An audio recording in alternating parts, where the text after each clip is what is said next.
Thank you. It's a pleasure for me to present the results of a survey recently performed by the Functional Traits Working Group of ICAR. So just to bring back to your mind, so the objectives of the working group are to provide recommendations for the ICAR member countries regarding recording schemes, evaluation procedures, and genetic improvement schemes for functional traits. So the definition of our objective is rather general, and only later the focus on dairy comes in, which is clearly set in our work. However, in our work, we realized that there are several contact points to beef cattle in functionality and functional traits. So we decided to try to keep a broader view and also to include the aspects of beef cattle wherever possible. So worldwide, there has been a shifting focus of interest from the production traits to those traits influencing production and the production conditions, so to the functional traits. And I think you have very often read in the last years that the importance of functionality, particularly in dairy farming, has increased considerably over the years and is still increasing. However, there are issues you have to remember, and that is that the trait definitions are rather heterogeneous and often quite vague, and there are considerable differences in the environment the cow has to be or is supposed to be functional. The recording conditions differ. Recording is usually not standardized, and when you are actually looking for some orientation points for how to proceed in improving functionality, it's very, very difficult to find reliable information on that. So this was the intention for our working group to make this survey on functional traits. So the rationale was to give an overview about the current and future role of functional traits in the different countries, to get an impression about how different are the interpretations of functionality, and how are the plans and actions to improve functionality. And finally, very important for our work as a working group, to identify the needs of the ICAR members and how the working group could give support. We used for distributing the survey the official mailing list of ICAR, so we should have reached all countries represented within ICAR, so 52 countries in total. And the number of countries responding was 27, so it's actually more than half of all countries contacted. And among these 27 countries, there were 2 that said, well, we would have liked to answer your survey, but we definitely do not have any functionality improvement program yet, so we cannot answer. But 25 countries could give some response that was very valuable information for us as a working group. The answers referred mostly to dairy or to dairy plus beef, and because most of the countries have filled in only a single survey for dairy and beef cattle, the results were all presented by country and not by the breeding type, let's say, so not separately for dairy and beef.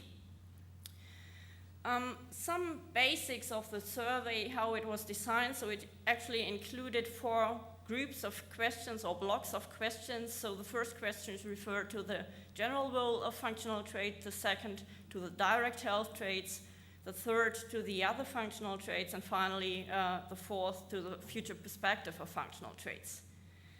The groups of functional traits included were the traditional ones, let's say, so calving traits, fertility traits, longevity, feet and legs, and then the indirect health traits, so those traits based on indirect measures of disease. Classical example is the somatic cell count for the mastitis, and the direct health traits, so health traits based on direct disease information, for example, the veterinary diagnosis. And to get an impression about not only what is going on in routine already, but also what is in the pipe, what is under development, we always gave the answering options also to the project status information, and we gave considerable room for comments, remarks, explanations, so that we could maximize the information as a working group how to proceed.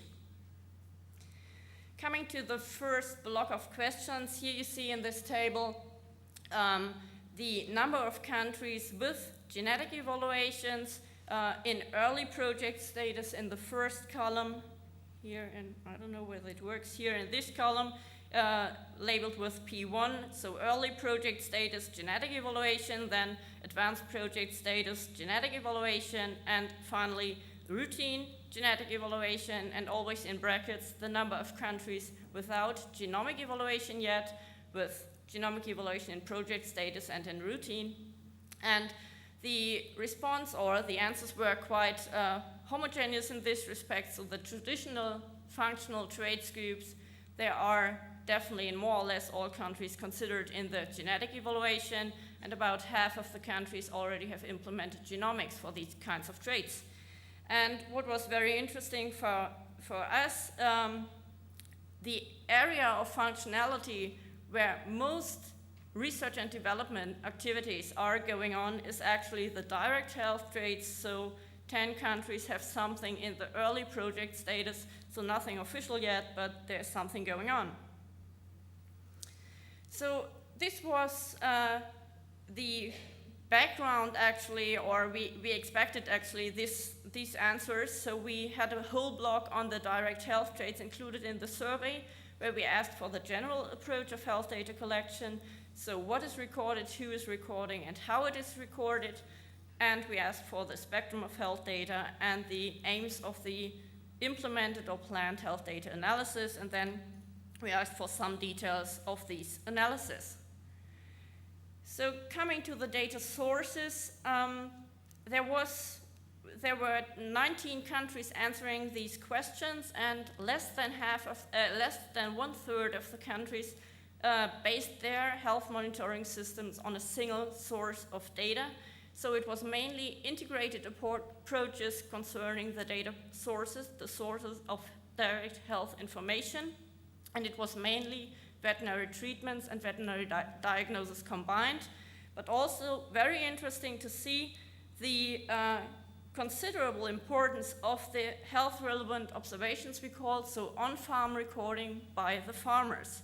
It was very, very often used at least as a supplementary source of health data. Coming to the people involved in the health data collection, again, about 1/3 of the countries based their systems on a single group of people, and all the others had integrated approaches, so more than one group of people recording and sending.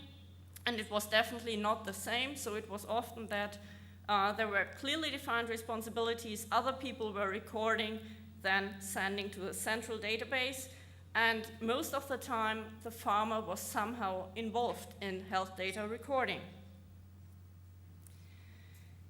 The recording methods or systems, again, it's a repetition actually, less than 1/3 of the countries, single method of recording, and there it became obvious that these health data were primarily recorded in a way that was really practicable, feasibility oriented, I called it. So 16 of 19 countries responding somehow included paper sheet recording, so very traditional way, just to make it practicable on farm. So most of the time you had the combination of non-electronic and electronic documentation.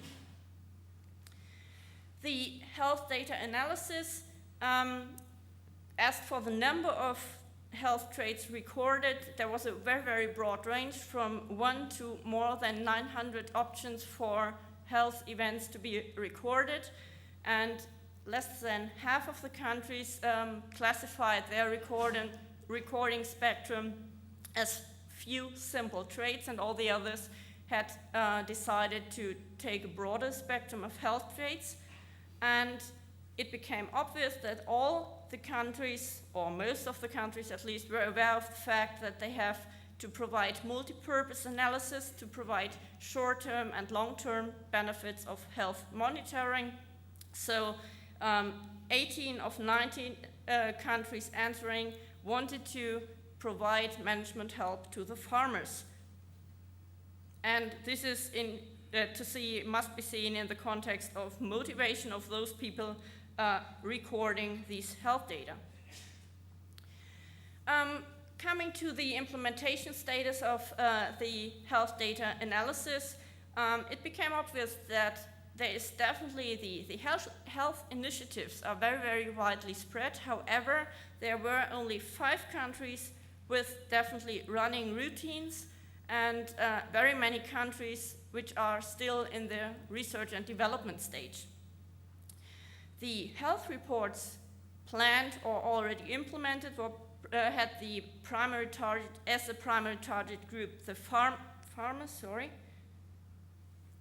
and included usually vertical plus horizontal analysis. What do I mean with this? It is not only the within herd analysis, because this is something that the regular herd management software can already give back to the farmer, but these health reports based on the centrally collected data must give back to the farmers more than just the herd management software, so already include the comparison with other farms.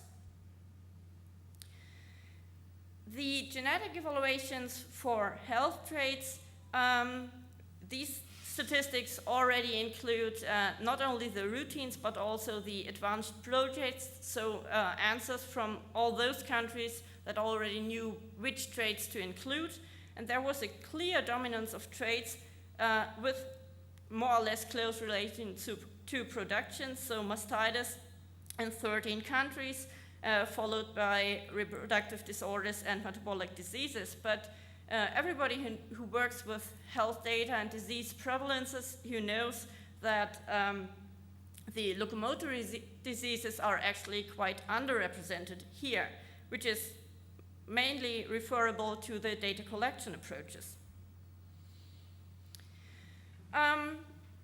Asked now for the other functional traits as well, so not only the direct health traits. There were in total up to 43 functional traits with published EBV in 24 countries. However, I have to give the remark that some countries counted the indices rather than the single traits, so these 43 is still an underestimate about what is actually going on. And asked for the expectations whether this number will change how this number will change in the future. 20 countries answered yes, this number will in the future definitely increase. Most intense research and development activities are expected in the area of reproduction, followed by metabolism and efficiency and longevity.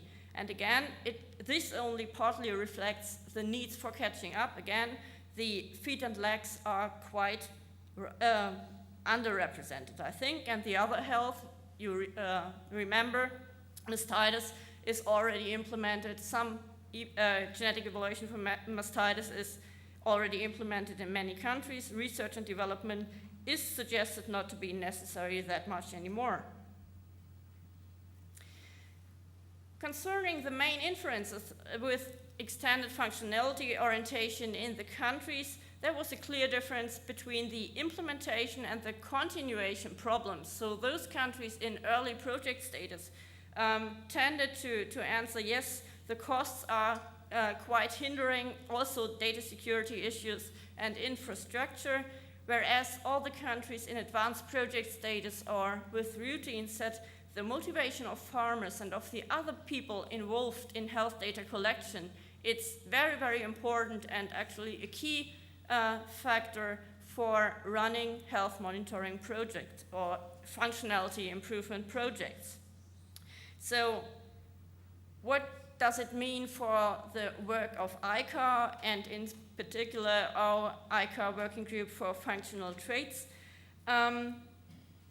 6 countries only said, well, health guidelines for new groups of functional traits would be quite helpful, and 16 countries answered, well, we definitely need exchange between countries. We need exchange of knowledge between countries, and we want the working group to organize workshops to do so. So this will be our main future challenge. So what can we conclude? There was generally an agreement on the still increasing importance of functional traits and functionality improvement programs. There are definitely intense research and development activities, particularly in the health traits. So in 24 of 27 countries, there is at least some research going on health traits.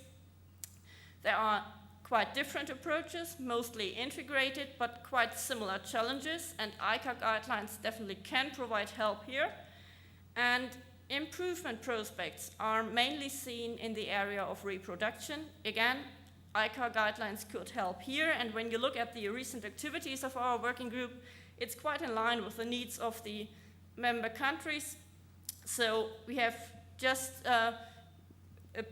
submitted for approval, and it got approved, the health guidelines, and we have at least a draft for female fertility. But definitely what remains to be organized, or to at least think about that, is the organization of special workshops. Thank you very much, and thank you for all the respondents to our survey.